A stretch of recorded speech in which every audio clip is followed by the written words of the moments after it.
I want you to imagine this. I was lying in a hospital bed, prepped for surgery. The anesthesia was minutes away. My phone buzzed. On the other end was one call, and everything changed. My director had insisted I cancel the surgery, postpone my health, all for this one client pitch. But I refused to let my life wait. I dialed, and that call flipped the entire game. You're going to hear exactly how one single call can shift your fate. From desperation, to clarity, to victory. We'll trace every beat, the raw emotion before the call, the fear, the pressure, then the words, tone, pauses, and how they rearranged reality. You'll see this isn't some gimmick. It's a precise architecture of persuasion, lived under pain, stress, and stakes nobody should ever endure. By the end, you'll know how to build your own one-call pivot in your life or business. How to stabilize your nerve, structure your voice, plant your stakes. From basic to advanced, from fear to confidence. So don't look away. Because if I can pull this off lying in a hospital, you can too, standing, sitting, breathing, alive. Let me take you through the story, that I won't skip the backstory. Why I was in that hospital bed in the first place. You need to feel the stakes. Weeks earlier, I'd been overworking, late nights, missed meals, silence about pain. I put everyone else first. Clients, team, deadlines. My body gave me warning signals. But in that business mindset, we call it push harder. Then came the diagnosis. Something serious enough to require surgery. The kind of surgery you can't just squeeze around with one more client. My surgeon's calendar, hospital protocol, recovery, they all demanded commitment. And yet, the client pitch loomed. This was not some optional job. This was a career maker. My director, my team, they all said, cancel it. The pitch can wait. But inside me was a storm.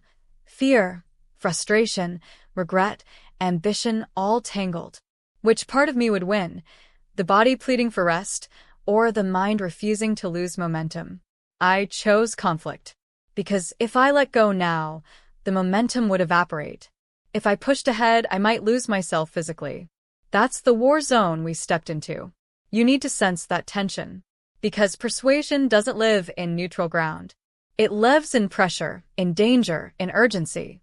I'll show you how I used that war zone to craft a call so potent it rewrote everything. In that hospital room, I realized the pitch wasn't just a transaction, it was a test.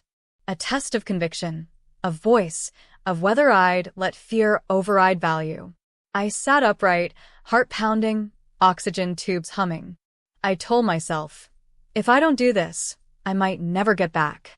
I made a choice, not to cancel, but to control. I'd make one call, surgical or not, that would carry all my weight. The urgency, the clarity, the stakes.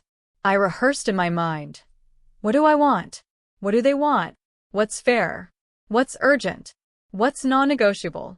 I mapped 3 levels: surface objections, scheduling, money, risk; deeper objections, belief, identity, trust; and ultimate objections, will, value, commitment. In my head, I designed the arc of this call. Start with clarity, carry empathy, amplify urgency, land with shared stakes. I saw the call as structure, not just conversation. And I promised myself I would never apologize for having stakes. That mental shift, seeing the call as a lever, not just a plea, was the pivot. From there, everything in my tone, pacing, posture would change. The call became my battlefield. Then it started. My finger hovered over call. I swallowed. I pressed. On the other side, they picked up my client or their lead. The opening seconds mattered more than anything. I didn't say, "Hey, how are you?" or "Sorry to bother you." I said, "I'm calling from the hospital. I need 5 minutes, and there's something I have to make sure you understand." Pause. Let the gravity land. That's the trick.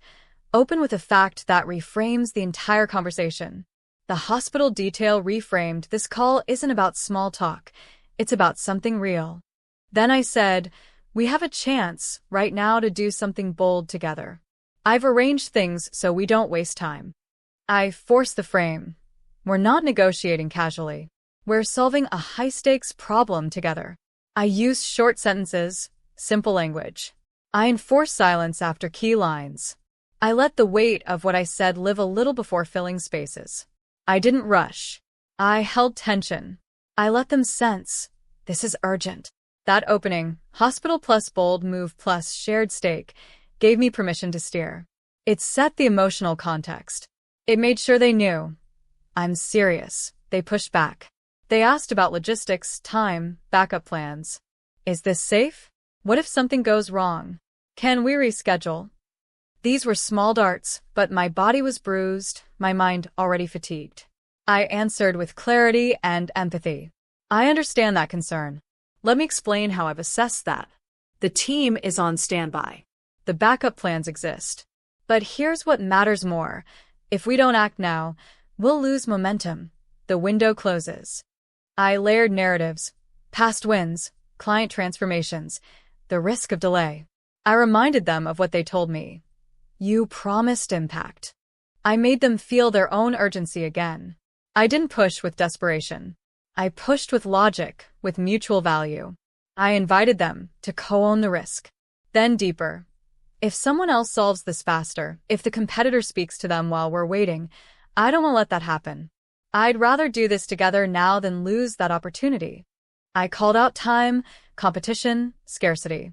With each doubt, I paused. I invited response. I used reflective questions. What's your fear? What part doesn't feel safe?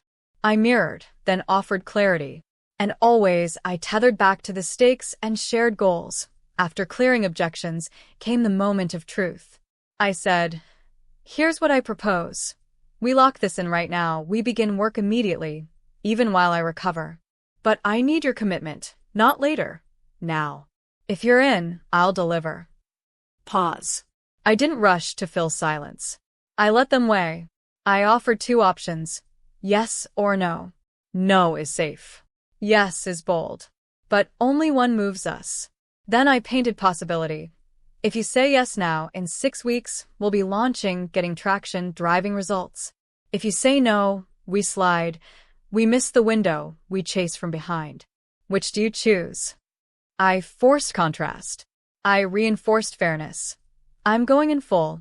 If I fail, I'll refund. You have no downside except opportunity lost. That removed some risk. The ask was direct, but framed as partnership. I invited them to lean in. Are you ready to commit? Should I send the contract now? Because I'm going to move either way. If you're with me, we begin.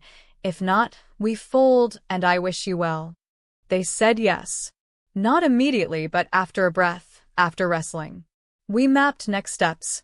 Sign, kickoff, milestones, check-ins. I reassured. Communications, backup, buffers, all accounted for. Even in my recovery, I would stay accountable. I CC'd team leads. I set calls. I scheduled progress markers.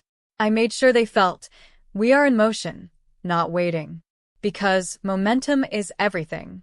Then I hung up. I exhaled. My body trembled. My mind raced. But the call had done its work. Momentum was locked. The client was invested. My health would recover. The project would proceed. That's the power of big calls under pressure. It's not about perfect words. It's about emotion, structure, clarity, stakes. When the call lands, the rest flows.